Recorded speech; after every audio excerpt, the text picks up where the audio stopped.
Bueno, comentabas que era del podcast de Sea Rocket, ¿no? Que habías escuchado. Sí. Metricool se presentó a Sea Rocket para entrar en el campus de startups y no nos cogieron siquiera. O sea, que efectivamente teníamos todos los red flags, ¿no? que dicen los VCs. Lo cual nos llevó también a ser un proyecto bootstrap. Esos checks que decías para un VC es exactamente lo que busca TeamBlue. Esto es una diferencia muy importante con private equities, ¿no? O sea, en realidad TeamBlue es un industrial más que un private equity. Los primeros SaaS en los que invirtió TeamBlue, que es hace más de 4 años, los fundadores siguen todavía dentro de TeamBlue. Que no hicisteis un proceso con una boutique externa, sino que hablasteis con No fue un proceso estructurado, lo llevé yo mismo para entender un poco cuál era la propuesta que nos hacía cada uno, ¿no? ¿Cuántas llegasteis a tener? Propuestas formales, en realidad solo perseguimos un par de ellas, pero yo hablé como con unos 25 fondos. ¿Cuánto tiempo pasó desde una primera reunión hasta el cierre de la operación? Desde una primera reunión, desde que empezamos a conocernos,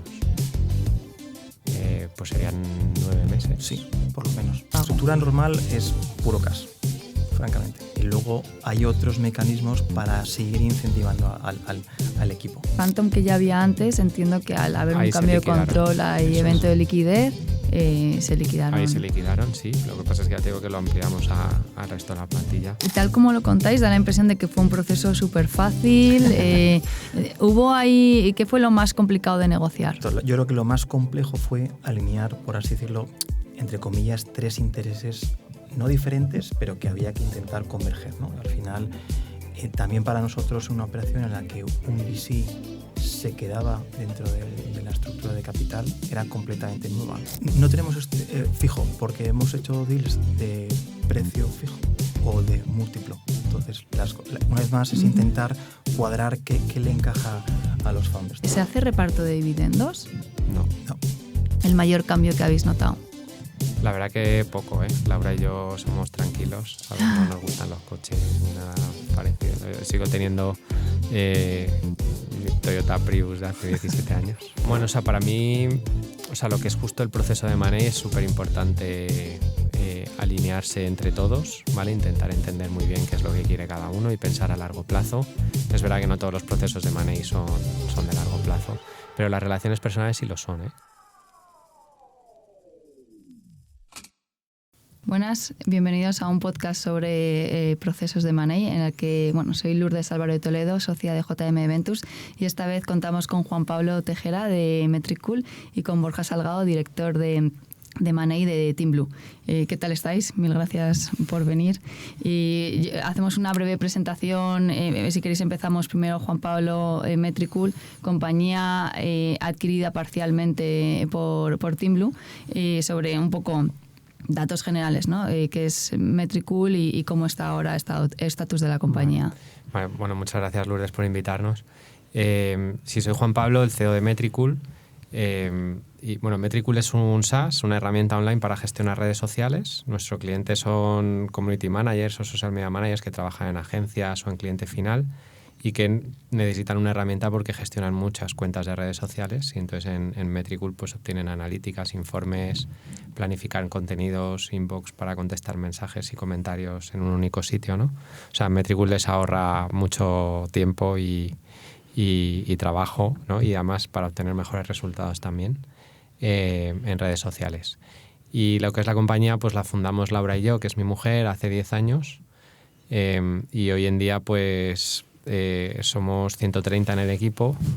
Metricool crece a buen ritmo. A estas alturas ya crece como un 50-55% más o menos al año. Es rentable desde el principio porque es un proyecto bootstrap. ¿Y presencia en Estados Unidos? Sí, nuestro primer mercado es Estados Unidos, con un 30% de nuestros ingresos más o menos. Luego ya es España con un 19%, que era como el inicial. Y luego ya es Reino Unido, Francia, Alemania, México, los países de Latinoamérica.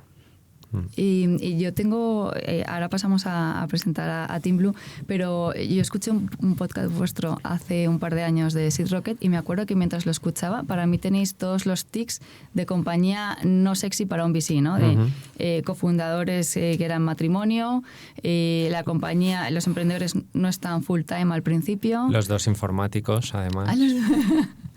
Y luego tardasteis 4 años, creo que decías en el podcast, en facturar vuestro primer millón, ¿no? Exacto. Que nosotros es, oye, pues si en los 2 primeros años no llega a estas determinadas métricas, ya un poco...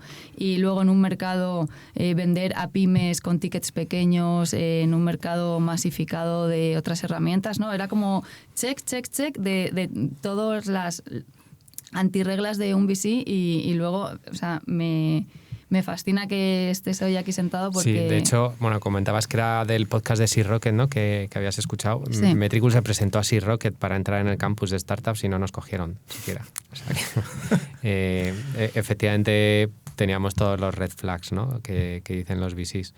Lo cual nos llevó también a ser un proyecto bootstrap, que también es un camino súper interesante. O sea, igual vas como más paso a paso, despacito, ¿no? Decimos en Metricool keep swimming, ¿no? Hay que seguir. Pero bueno, al final acabas llegando también a un sitio interesante. Pues si esto da para otro podcast, hoy nos vamos a enfocar en lo que es puramente el proceso de Money. Y Borja, cuéntanos tú de Muchas Teamblue. gracias, Lourdes, por invitarme. Brevemente, Borja Salgado, director de Money de Teamblue. Me incorporé hace 3 años al equipo y anteriormente estuve en otro compounder de compañías de software canadiense y anteriormente pues la típica carrera de banca e inversión en un banco entre Madrid y Londres. Pues enganchando con lo que decías, pues esos checks que decías no para un VC es exactamente lo que busca Teamblue, ¿no? Y ahí engancho con qué es Teamblue. Teamblue lo que busca es crear un ecosistema de herramientas digitales para la pyme, para el solopreneur, para esa pequeña y mediana empresa de Europa. Empezamos en 2018 desde el punto de vista de identidad. Oye, tú cuando arrancas un negocio online es con tu página web, con tu hosting, con tu dominio.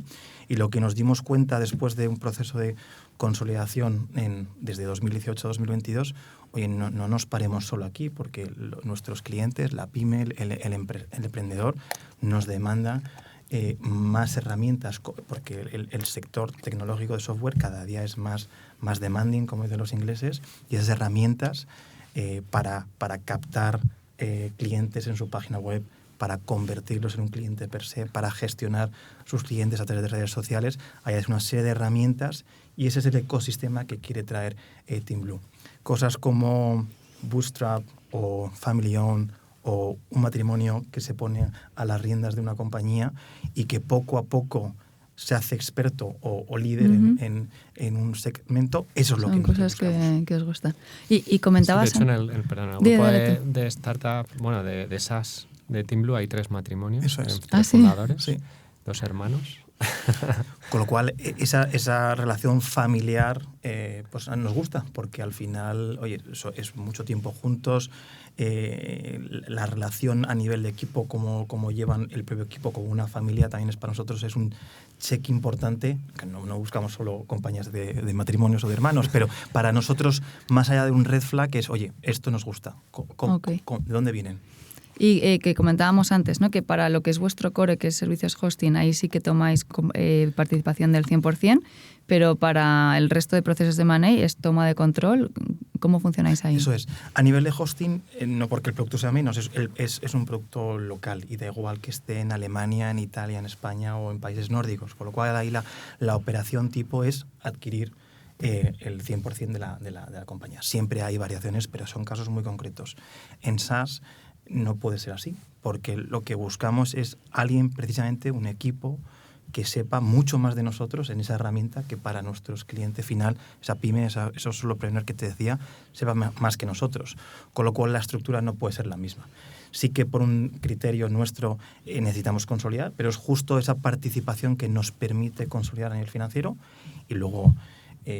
Esto es una diferencia muy importante con private equities, ¿no? O sea, en realidad Teamblue es un industrial más que un private equity y los private equity sí que buscan igual no el 100% desde el principio, pero ¿no? Acabar teniendo... Tener el 100% bastante rápido. Eso es. Incluso de reemplazar al equipo fundador, ¿no? Poner a gente un poco más profesional, más financiera al frente de las compañías y ¿no? los típicos pile-ups, ¿no? En Teamblue es bastante diferente, ¿no? Los primeros SaaS en los que invirtió Teamblue, que es hace más de 4 años, los fundadores siguen todavía dentro de Teamblue. aunque Muy igual buena ocupen señal, otros roles. sí. Los hay que ya han dejado de ser CEOs de sus compañías porque Correcto. igual están dirigiendo portfolio de compañías por encima, o los hay que están más dedicados a producto en vez de dirigiendo la compañía. O sea que se van recolocando como en las posiciones que más les apetece para el siguiente reto profesional, pero continúan en el Pero el vuestro equipo. objetivo cuando las adquirís es mantenerlas a perpetuidad, no buy es and hold. darle el O sea, paso. como dicen los ingleses, buy and hold no es... Nunca se ha vendido una Nunca se ha compañía. vendido una compañía Ok. dentro del ecosistema del grupo Team Blue. Y eso sí queremos. Y ese equipo de emprendedores, de hecho, en el lado de M&A lo usamos mucho, porque al final, oye, cuando hacemos los nuevos diálogos con nuevas compañías, oye, ¿por qué no hablas con Juanpa y con Laura? ¿O por qué no hablas con Q de Holanda? ¿Por qué no hablas con Andrea en Italia? Oye, han estado como tú hace 4, 3, 2 años, que te cuenten su historia. ¿Cómo ha sido el proceso, no solo de due diligence M&A, sino la vida post? Y para nosotros es un orgullo que sigan todos con nosotros, ¿no? Y esa es la realidad, que queremos que se mantenga a perpetuidad. Oye, ¿y cómo surge el contacto, no? Porque en vuestro caso estabais más o menos recién invertidos por un VC, por Axon. Entiendo que no buscabais esto. ¿Cómo surge? Y Bueno, yo ya sí que había empezado un proceso de búsqueda un poco porque Axon invirtió en Metricool en 2022, que fue una operación también de cash out. O sea, bueno, porque De secundario. seguíamos siendo bootstrap, ¿vale? Y nos habíamos puesto unos objetivos y la verdad que Metricool había crecido súper rápido y en bastante poco tiempo estaba muy próximo a cumplir esos objetivos, ¿no? De lo que a Axon le interesaba al entrar en Metricool. Y Laura y yo pues llegábamos a un momento también, pues yo necesitaba como un reto profesional diferente, añadido, y queríamos seguir los dos dentro de Metricool también, o sea, no queríamos vender la compañía. Pero por otro lado también queríamos resolver nuestra vida a nivel económico, ¿vale? Y trabajar ya con otra motivación. Entonces estábamos buscando quién nos pudiera ayudar en esa siguiente etapa. Yo me entrevisté con un montón de fondos. Es verdad que Metricool no era muy atractiva para VCs, como hemos dicho antes, pero VCs en early stage. VCs de growth, ahí sí que Claro. Metricool era súper interesante. Entonces yo tenía muchos contactos de VCs americanos, ingleses, incluso franceses, españoles también alguno. Y también me reuní con algún private equity, algún industrial, ¿vale? Y ahí es donde entró también Team Blue. ¿Vale? Lo que es el contacto se produjo precisamente por Axon, ¿no? Un Exactamente. amigo común prácticamente. Eso es. O sea, que no hicisteis un proceso con una boutique externa, No, sino no que fue- hablasteis con No fue un proceso muchos estructurado, lo llevé yo potenciales. mismo para entender un poco cuál era la propuesta que nos hacía cada uno, ¿no? Pues imagínate un fondo americano de growth, pues aunque te vaya a adquirir un 20, un 30% de tu compañía, aunque sea un cash out, pero tiene un plan, un business plan, porque a los 4, 5, 6 años querrá salirse, ¿no? Y entonces pues lo que te propone es una cosa muy diferente seguramente de la que propone Team Blue en este caso. Entonces estuvimos comparando un poco distintas propuestas a ver qué nos apetecía más. ¿Cuántas llegasteis a tener? ¿Propuestas? Propuestas formales, en realidad solo perseguimos un par de ellas, pero yo hablé como con unos 25 fondos. Ok. Y ya yendo un poco más a lo que es el proceso, ¿no? Y por explicar también un poco en el proceso, una vez hay cierto interés, se manda un LOI. En esa LOI se definen los puntos básicos en los que va a versar luego el acuerdo. Pero claro, esa LOI no es vinculante, o sea, solo vincula la exclusividad y la confidencialidad, ¿no? Entonces, siempre hay un conflicto ahí en el tema de cuánta información comparto, porque no sé hasta qué punto hay un interés real o no. Claro. En vuestro caso hubo un poco ese tema de pre-LOI y post-LOI, de sí, recelo a compartir información. En este caso, o sea, ten en cuenta que no era un proceso organizado en el que pusiéramos a competir a 5 posibles compradores para intentar maximizar, por ejemplo, la valoración, ¿no? Sino que lo que queríamos era ver quién era nuestro compañero ideal para la siguiente etapa de nuestra vida profesional. Entonces, cuando ya encuentras a alguien que la propuesta es la que más te gusta, es casi un noviazgo, ¿sabes? Es muy diferente, ¿sabes? Entonces hay un proceso antes del LOI incluso en donde te estás conociendo, desconfías un poco, ¿no? Pero empiezas como a ir dando pasos. Por ejemplo, Vinieron a Madrid, incluso Vino Jonas, es el presidente de Team Blue, Lorenzo también, de Italia, y yo me reuní un par de veces con Joan, incluso presencialmente también aquí en Madrid. Eso es. Entonces, nos fuimos conociendo más profundamente y ya en un momento dado, cuando lanzan la LOI, es porque hay intención por las dos partes de que eso salga adelante, ¿no? De hecho, no estoy seguro, pero si Team Blue lanza una LOI, sería rarillo que luego la retirara. Has dicho que, claro, no es vinculante, pero no sé, eso no está muy bien visto, ¿no? Totalmente. Y de hecho, en ese punto de enamoramiento, para nosotros es clave ese proceso de entender qué quieren los founders, qué quiere el equipo, cómo les convencemos que lo que quieren se puede materializar en Team Blue. Evidentemente, al principio es un punto de escepticismo, de oye, parece que todo es rosa, todo va a salir fantástico, pero la clave es ese de tú dime qué necesitas o dónde te ves dentro de 3, 4, 5 años y por qué creo yo que Team Blue te puede dar las herramientas, ¿no? O sea, y en ese proceso ponemos a toda la carne en el asador. O sea, gente como Jonas, que es el fundador de Team Blue, por supuesto, conoce en este caso a Juanpa y a Laura, y de emprendedor a emprendedor, porque Jonas también fue emprendedor en su momento.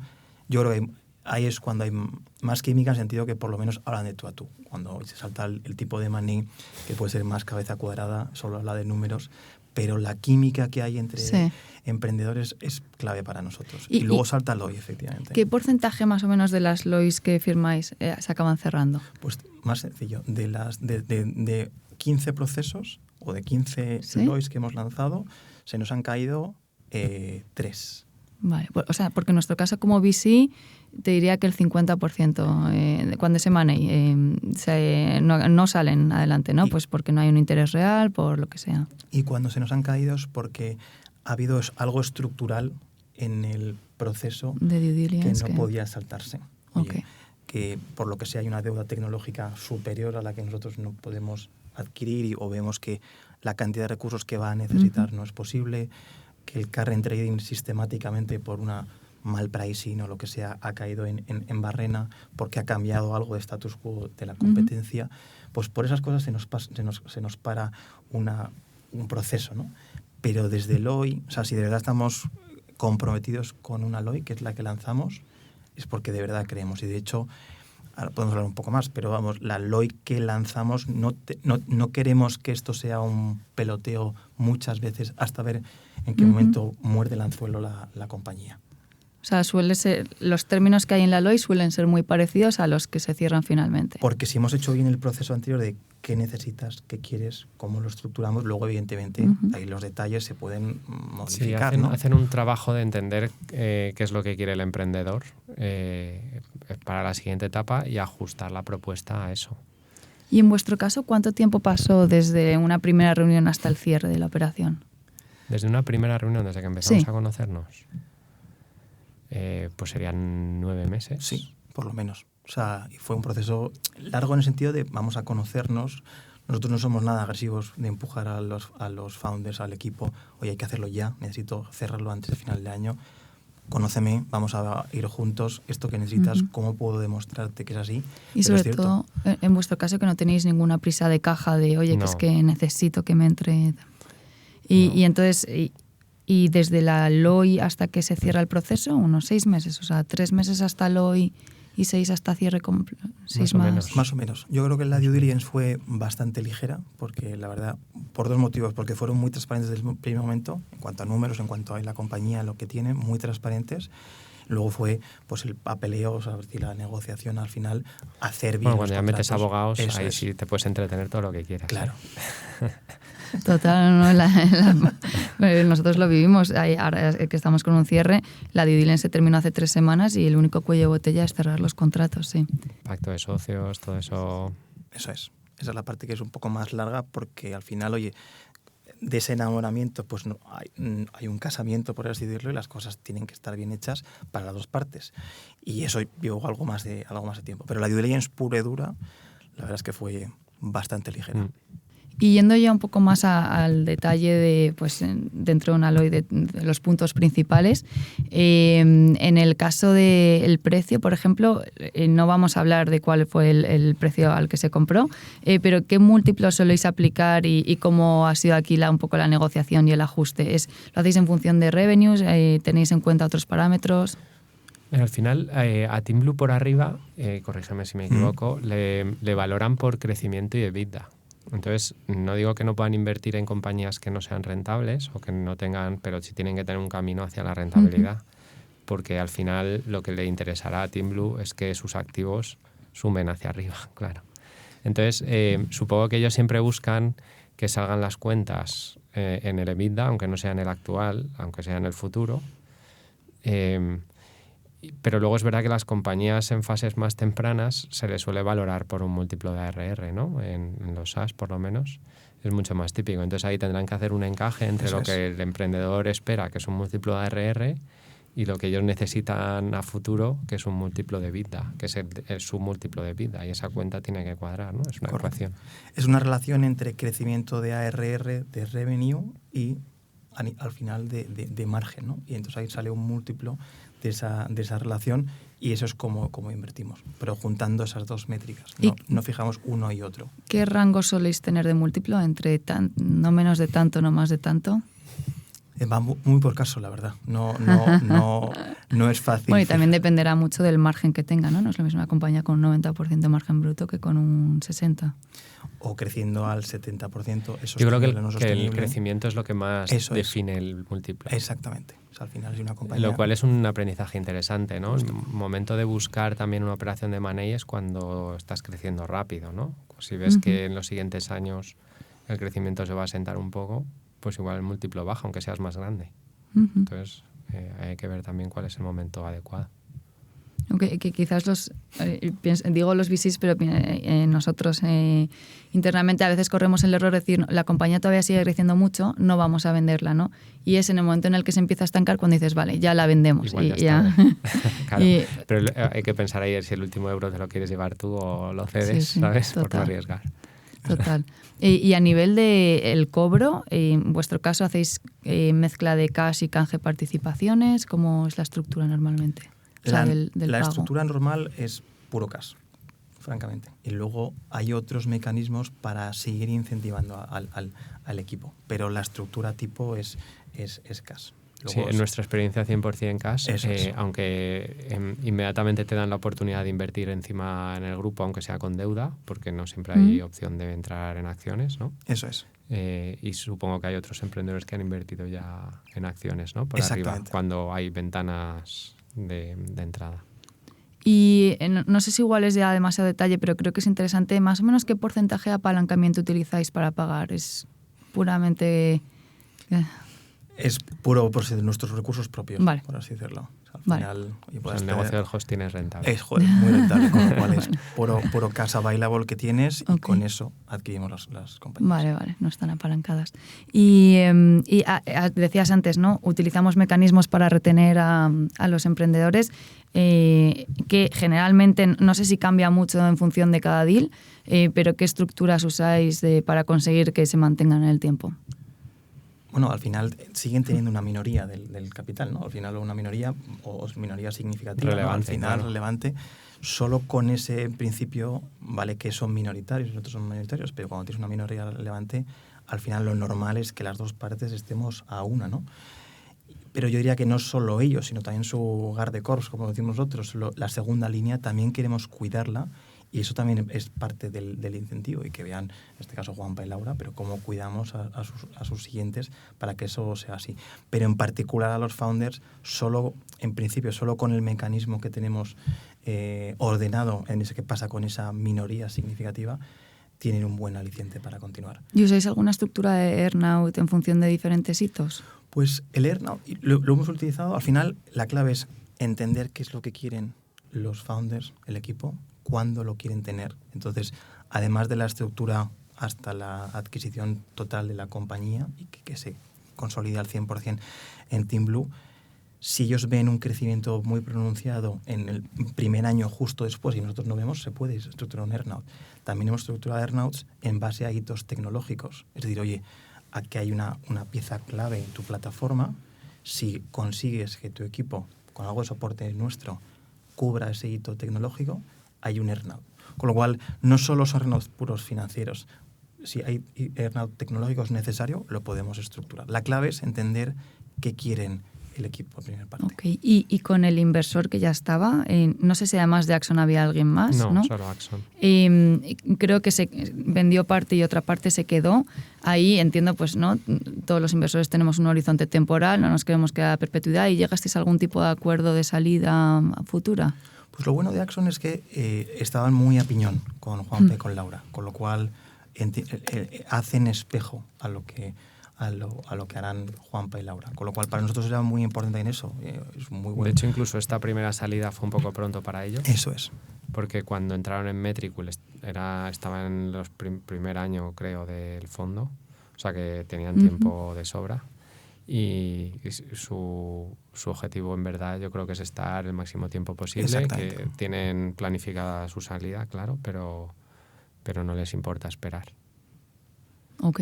Y a nivel de Phantom, no sé si al tener presencia en Estados Unidos, no sé si todos los empleados los tenéis en España o también en Estados Unidos. Tenemos el equipo repartido, la mayoría están en España, pero tenemos a gente en Estados Unidos, en México, en Guatemala, El Salvador, Argentina. ¿Y plan de incentivos, cómo lo diseñasteis? Teníamos un pequeño plan de incentivos antes de la entrada de TeamBlue y justo cuando entró TeamBlue aprovechamos incluso para ampliarlo a toda la plantilla con un bonus. Al final las Phantoms son como un bonus. Aprovechamos para ampliarlo para todo el mundo. Con lo cual la noticia de la entrada de TeamBlue pues a todos les sentó muy bien, la verdad. Pero las Phantom que ya había antes, entiendo que al haber un cambio de control y evento de liquidez, se liquidaron. Ahí se liquidaron, sí. Lo que pasa es que ya te digo que lo ampliamos al resto de la plantilla. Y luego definimos un nuevo plan para la siguiente etapa.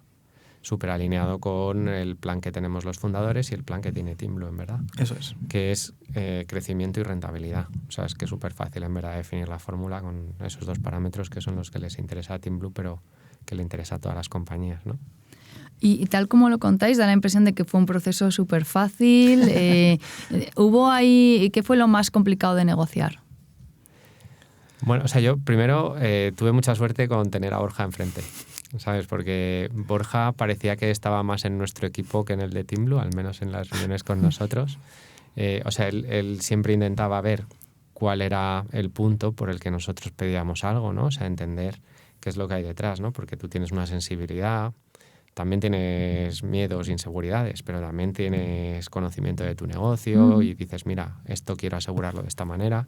Entonces él intentaba entender bien por qué y convencer en su casa, ¿no? Convencer luego internamente de que eso era importante para Metricool, para nosotros y que para TeamBlue también lo iba a ser, ¿sabes? Entonces ahí era súper fácil entre nosotros alinearnos.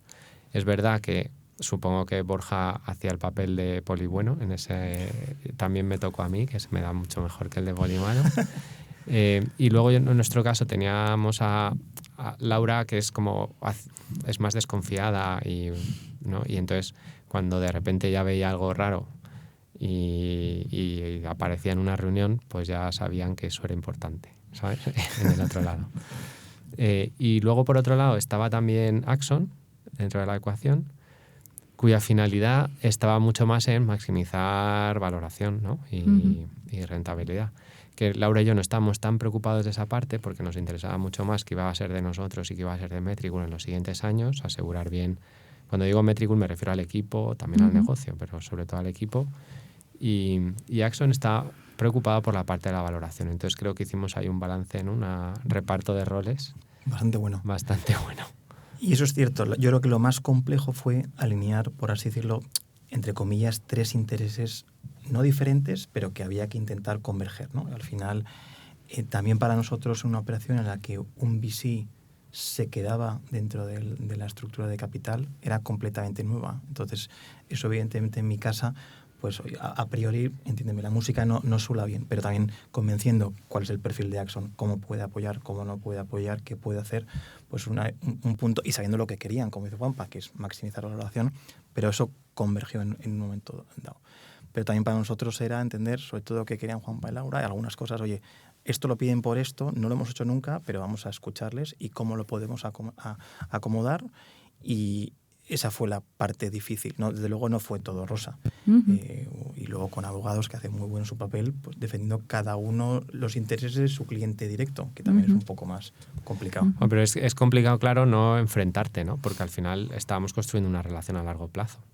¿Sabes? Otra cosa es cuando vendes la compañía y entregas las llaves y te vas al día siguiente. Entonces ahí supongo que el tipo de negociación es diferente. Claro. Y un punto delicado suele ser en las reps and warranties, cuando el comprador exige que las reps and warranties las dé la compañía y pues el inversor no quiere darlos.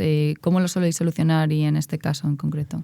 En este caso, como todos íbamos a seguir en la compañía, no era tan clave, ¿no? Porque, Totalmente. claro, o sea, las garantías Es las más tienes que dar cuando te evidente vas y el otro se queda y dice que me voy a encontrar al cabo de los meses, ¿no? Cuando abra los armarios. Pero en este caso seguimos aquí y eso ya es un signo de confianza y a todos nos interesa que no haya cosas guardadas en los armarios. Totalmente. Y dentro de eso, o sea, bueno, sí que tenemos algo definido, pero la verdad que era bastante ligero. No, en nuestro caso no fue un punto clave. No fue un punto clave. Y luego hay escenarios que es lo siempre, oye, ¿qué pasa si me pasa a mí algo o no? Y cómo cubrimos esa eventualidad y cómo reponemos o no reponemos en el caso, ¿no? Esas son las sensibilidades humanas que son lógicas. Es cuando tú, inversor, te tienes que poner en los pies, en los zapatos de los founders. Oye, tiene todo el sentido lo que está diciendo. Si le pasa algo a él, esto no acaba en el día de mañana. Hay muchos escenarios que definir. Claro. Te puedes ir, Eso es. ¿sabes? Porque ya no quieras seguir. ¿Tenéis permanencia? Como somos accionistas... Sí, pero permanencia trabajando ahí en el día a día por contrato. Tenemos contrato y luego si decidimos irnos tenemos que estar unos meses para poder gestionar el relevo. Creo que esta es un poco la limitación. Eso es. La clave es encontrar, oye, ¿cómo encuentro otro Juanpa, otra Laura? Para mí esa es la clave. Entonces no es me das las llaves y hasta aquí te quedas. La idea es, oye, si llega esa eventualidad, primero, ¿por qué ha llegado a este punto? Me preocupo, ¿por qué hemos llegado a este punto? Y dos, llegados a este punto, que parece ser que sí, que quieres salir por la puerta por las razones que tengas, tengo que buscar a alguien que lleve esto. Y yo no tengo un belga, un compañero extranjero que se ponga a llevar la compañía en Metricool, aunque sea en remoto. No funciona así nuestro sistema. Y eso es lo único que sí que tenemos algo más de tiempo de decalaje. Sí, para poder hacer ahí como un relevo. Eso es. ¿Y cambiado algo sustancial desde la LOI hasta... a nivel de términos, ¿no? Que estuviera en la LOI y que hubiera algún ajuste ahí. Bueno, la LOI es súper general. Súper general. Es corta incluso, diría yo. Sí. Es que yo creo que en el Venture Capital sí que definen un poco más las cláusulas en la LOI ya. Pero el precio, ¿no? Lo clave que es... No es un términos y condiciones, es más bien una estructura de precio y qué queremos hacer a partir de aquí los próximos 3-4 meses.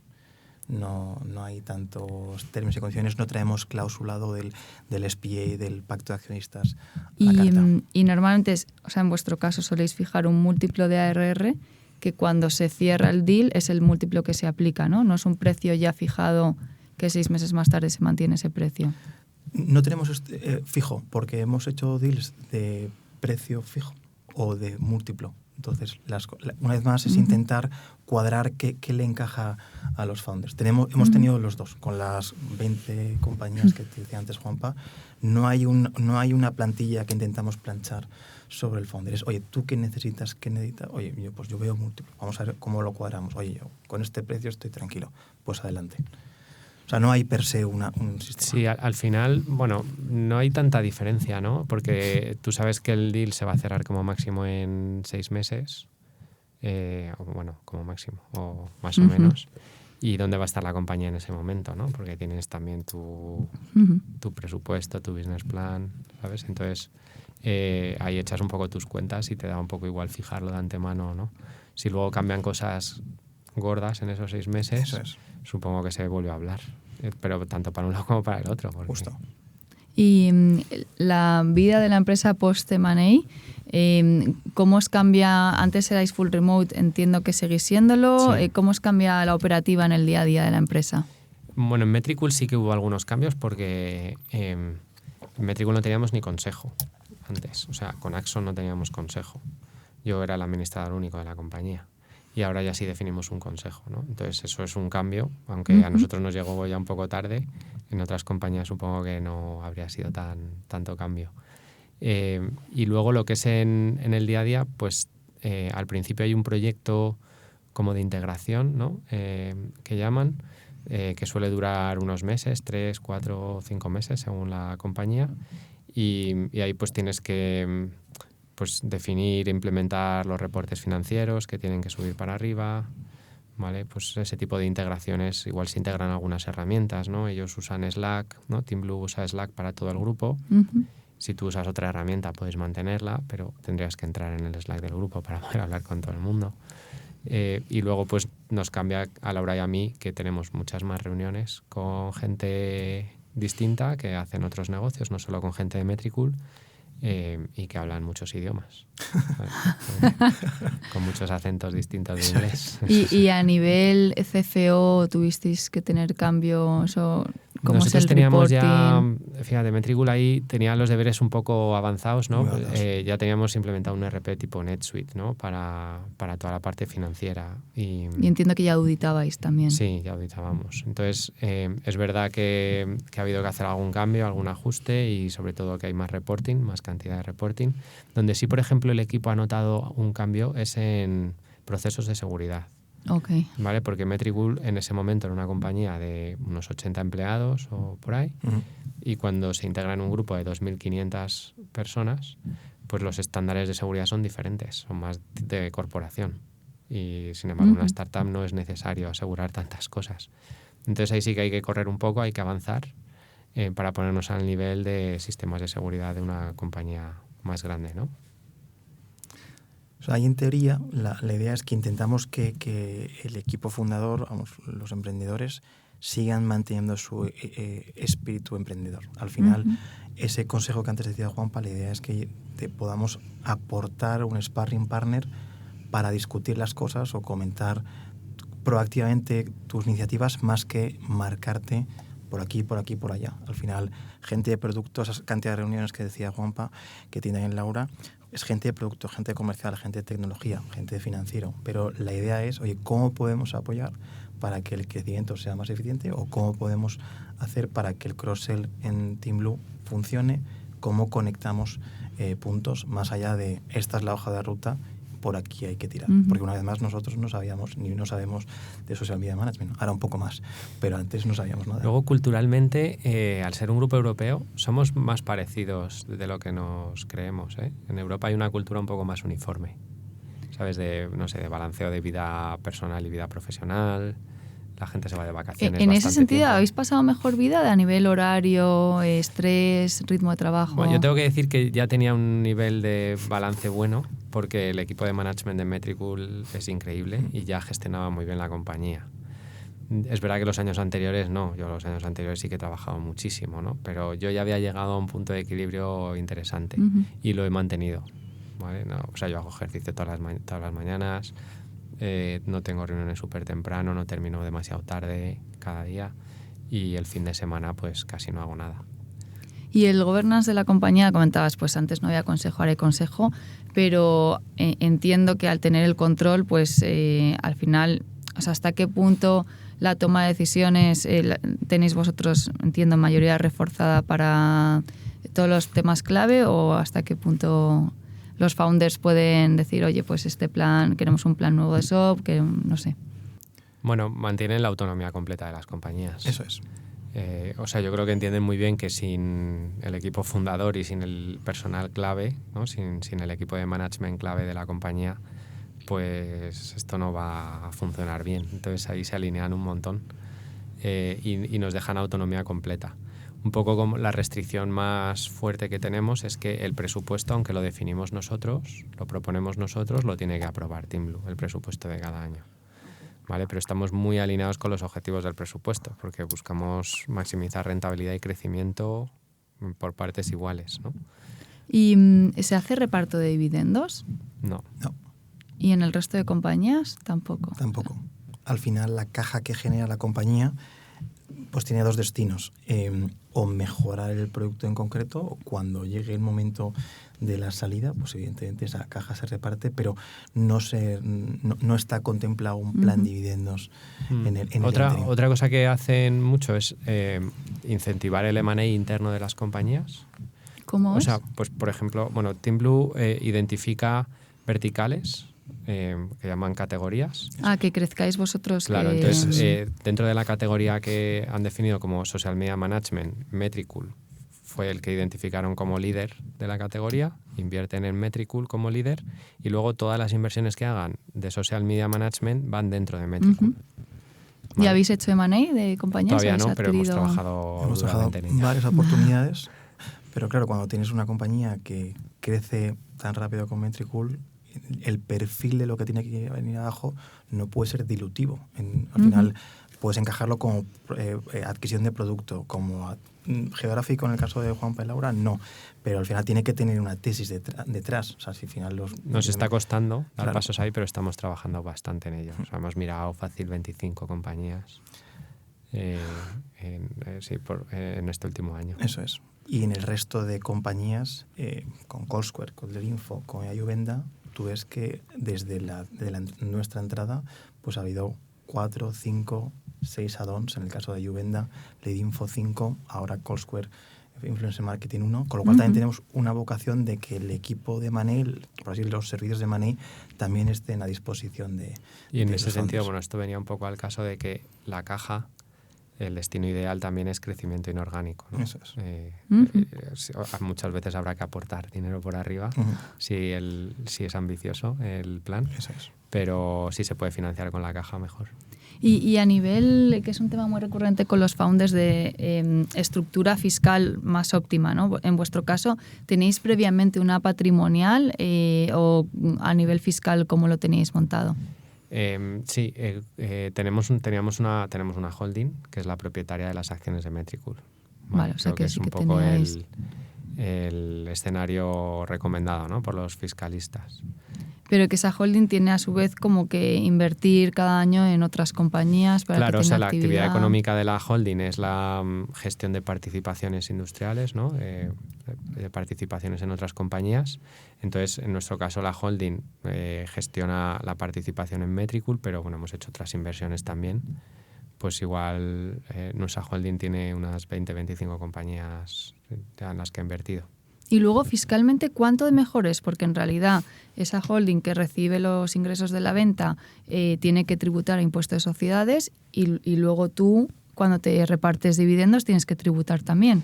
Claro, hombre, es más óptimo si vas a dejar el dinero dentro de la holding para invertir en otras cosas, porque si te lo vas a repartir a ti, pues al final no es más optimal, es menos. O sea, lo que pasa es que se entiende que hay una parte del dinero que sí te vas a repartir para poder ir viviendo, pero el resto, mientras esté dentro de la holding, lo puedes ir reinvirtiendo en otras cosas y le vas sacando más rentabilidad. Al final, o sea, es solo posponer impuestos, no dejas de pagarlos nunca. Total, sí. La idea es que la patrimonial sea una patrimonial de verdad y que se utilice para invertir. Y ya terminando un poco con lo que es el proceso de M&A, tema gastos. Vosotros soléis externalizar due diligence fiscal, legal, financiera, laboral y entiendo que toda la parte de contratos también. Bueno, ahora me dices. Y luego hacéis due diligence técnica. Hacemos, pero esa parte es in-house. O sea, Vale. toda la parte de producto, comercial, tecnología es completamente in-house con nuestros equipos. Depende del producto, pues viene alguien de una compañía diferente del grupo y solo externalizamos, por así decirlo, la parte financiera, fiscal y, por supuesto, legal, laboral. Vale, ok. No, recuerdo, efectivamente, en la parte técnica, es verdad que tuvimos reuniones con gente técnica, ¿no? Del equipo de TeamBlue, pero también contrataron a un consultor externo. Correcto, para ver para analizar el código fuente incluso. Llegaron hasta ese punto. Y creo que era interesante que fuera alguien como externo, porque es verdad que el código fuente es algo muy sensible, sobre todo en ese momento de la operación, ¿no? Y sin embargo, pues el externo era como más objetivo, ¿sabes? él no intercambiaba código con Teamblue ni nada. Eso es. Y hace ahí un análisis, la verdad, que interesante. Y el reporte que recibíamos nosotros era el mismo que recibían Juanpa y Laura, o el resto de fundadores. Era el mismo papel para las dos partes, con lo cual es una visión de vista de pájaro. Oye, objetivamente un tercero quede en ese código. Pero el resto sí que es revisar cómo llevamos la seguridad, Eso es. los procesos, la infraestructura. Y a nivel de importe de los gastos, ¿qué rango creéis que es algo sano? Porque nosotros nos hemos encontrado con operaciones de Money pues, que van desde los 200.000 hasta los 700.000. ¿Qué es lo estándar en el sector?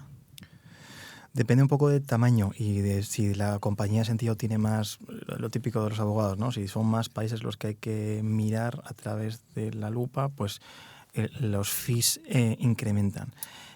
Pero normalmente yo creo que deberíamos estar en torno a los 200, 400.000 euros de gastos de transacción para esos tres tipos de asesores. Abogados de negociación. Abogados, sí. Sí. Ha habido abogados que las facturas han sido superiores, pero yo diría que son one-off por cosas concretas, muy concreto de la compañía en sí. Pero yo creo que ese baremo de 200, 400.000 euros, y esto es como todo, depende de qué tipo si es un despacho internacional o un despacho local. Nosotros siempre trabajamos, en nuestro caso, con la misma firma de auditoría financiera y con el mismo despacho. En este caso es EY y Delea. Siempre trabajamos con ellos. Ok. Qué suerte tienen. Sí. Tengo un buen cliente. ¿Y qué más? Ya no os quiero aburrir tampoco muchísimo, ¿no? Pero así un poco para cerrar, bueno, por un lado contar anecdótico, el día después de la venta, ¿no? Pasáis a ser millonarios. ¿Qué os cambia en la vida en el día a día, ¿no? Yo entiendo que la mayoría de la gente intenta seguir como una vida normal, pero inevitablemente te cambia, ¿no? ¿Qué es el mayor cambio que habéis notado? La verdad que poco, ¿eh? Laura y yo somos tranquilos, ¿sabes? No nos gustan los coches ni nada parecido. Sigo teniendo mi Toyota Prius de hace 17 años, o sea que... Pero es verdad que nos estábamos ya construyendo una casa, por ejemplo, y la casa pues ha ido engordando, ¿sabes? Cada vez es más grande, a ver si la terminamos ya, que nos faltan 2 meses. ¿Estáis en Madrid? Sí. Entonces, bueno, pues en ese tipo de cosas sí que inviertes un poco más, ¿no? Y luego es verdad que antes el dinero siempre es un limitante, ¿no? De hacer planes o miras, ¿no? Si esto es más caro o esto es menos caro. Ahora los limitantes son otros, que es el tiempo que tienes o la gente con la que quieres hacer las cosas, pero intentas que el dinero no sea limitante de nada. Eso está muy bien, la verdad. Eso sí que es... ¿Y os ronda en la ricos. cabeza algún proyecto personal vuestro? No, sí, sí, o sea, no sé. Laura y yo más a nivel de, yo qué sé, una fundación. Muchas veces la gente dice, oye, pues, ¿qué puedo hacer? ¿No? Bueno, la verdad que intentamos, que pensamos que Metricool genera mucho impacto, ¿no? Genera impacto en el equipo. Tenemos muchas maneras de generar impacto con Metricool. Sin duda. Y está genial que Metricool no se acabe aquí, ¿no? Sino que siga generando impacto, aunque ahora ya mucha más gente empujando en generar ese impacto, ¿no? Por otro lado, nosotros somos capaces ahora de sacar algo de dinero de ahí de Metricool y destinarlo a generar impacto en otras cosas. Entonces yo, por ejemplo, pues invierto en startups en fases súper tempranas como Business Angels y puedo ayudarlas, ¿no? Y luego pues hemos invertido en montar algunos otros negocios relacionados con el fitness. O sea, pensamos que son cosas que a nosotros nos motivan y que ayudan más a la sociedad que, por ejemplo, montar una tienda de donuts, ¿no? Son cosas en realidad sencillas, pero bueno, que van un poco con tu filosofía y con el impacto que quieres generar, no solo de gestionar el dinero, ¿no? Sino de qué manera.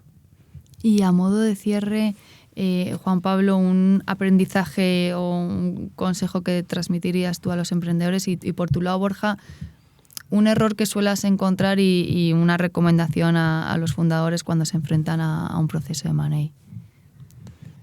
Bueno, o sea, para mí, o sea, lo que es justo el proceso de M&A es súper importante alinearse entre todos, ¿vale? Intentar entender muy bien qué es lo que quiere cada uno y pensar a largo plazo. Es verdad que no todos los procesos de Money son de largo plazo, pero las relaciones personales sí lo son, ¿eh? O sea, igual el emprendedor está vendiendo ahora, pero luego igual acaba montando otra cosa y acaba encontrándose con los mismos fondos en la siguiente etapa de su vida. O sea, al final todo va a largo plazo. Y luego, por otro lado, la parte de abogados es súper importante. Tienes que confiar muchísimo en los abogados que contratas, que sean gente con experiencia en ese tipo de operaciones, que no es tan habitual en España. Y eso, que sean gente pues muy de confianza. Y yo quizás, recomendación o a base de experiencia, creo que uno de los mayores errores de los emprendedores es el business plan, que tiene que ser pues un hockey stick, como dicen los ingleses, o tiene que ser completamente mirando hacia arriba, que no sea real. Uh-huh. Creo que los diálogos con los fundadores se han complicado mucho cuando las expectativas que ellos mismos se marcan, por la razón que sea, no se cumplen sistemáticamente. Pero no te digo a 3 años vista, sino que el propio current trading que se han marcado para esos meses que estamos trabajando juntos, sistemáticamente no se va cumpliendo. Yo creo que la clave es, oye, ser realista con lo que, si ya te ha identificado un potencial inversor, ya ha visto algo interesante en ti, ese business plan no tiene que ser per se para convertirte en el nuevo Apple. Yo diría que es, oye, con estos mimbres, luego entiendes si te dan más velocidad, más pólvora para crecer, pues fantástico, pero ser realista en esos números que presentas la primera vez. Luego se pueden cambiar, evidentemente, pero cuanto más consistentes es en la parte numérica, es mejor. Bueno, pues esta es una diferencia cultural importante entre europeos y americanos, ¿no? Que seguro que te van a decir, sé más ambicioso. Sí, es cierto, pero luego cuando entras en diálogo con ellos y ves que pues para llegar a ese punto pues no tienen suficiente capacidad para llegar ahí, realmente necesitan 3 pasos por delante para llegar a ese punto, entonces el diálogo se complica mucho, la relación con ellos se complica y al final normalmente nosotros no somos, por lo que sea, el inversor, puede ser otro, pero nosotros no lo somos. Pensando en el tema de europeos americanos, el hecho de que vosotros estéis más focalizados en Europa, ¿ha influido en incentivar a Metricool a no crecer tanto en Estados Unidos? En la estrategia un poco Bueno, es futuro. una pregunta interesante porque Metricool es la primera compañía que tenía clientes fuera de Europa, ¿no? Eso es. Con ese volumen, con ese volumen. Desde luego. Y precisamente era una de las preguntas, oye, si solo invertís en Europa, ¿esto os interesa? ¿Esta parte del negocio la valoráis o no la valoráis? Y para ellos sí que era, o sea, no hay ningún problema con que los clientes estén donde sea. Lo importante es que las compañías estén en Europa. Entiendo que lo que buscan es exposición en Europa, pero bueno, las empresas europeas pueden vender en cualquier otro sitio. Y luego, si existen operaciones de money interesantes, las pueden canalizar por dentro de las compañías. O sea, igual ellos no van a entrar a comprar una compañía americana, ¿no? A primer nivel, pero sí a segundo nivel, o sea, dentro de las participadas. Con lo cual, al final todo se puede estructurar. Exacto. O sea, ahí resumen que nuestra visión es apoyar a las pymes y a los emprendedores de Europa, con lo cual tienes que tener un anclaje en Europa. Luego, efectivamente, como en el caso de Metricool, porcentaje importante de tus ventas viene de fuera, no hay ningún problema. Y luego, pero la vocación original, y aquí hay un ecosistema de 20, 24, 26 millones de pymes en Europa, eso es lo que queremos servir. Luego, si hay algo tangente de otras partes del mundo, fantástico. Y luego M&A es lo que dice Juanpa. Al final, te diría que de los 25 targets que hemos analizado activamente, un 75% de ellos no están en Europa, por la razón que sea. Pero no es un problema, porque esos se canalizan o se canalizarían, en este caso, a través de Metricool. Oye, mil gracias a los dos. He disfrutado de verdad mucho con la conversación y gracias porque no es fácil abrir las puertas ahí de tu casa y lo habéis hecho con toda la transparencia que se podía tener y espero que sirva a mucha gente. Muchas gracias.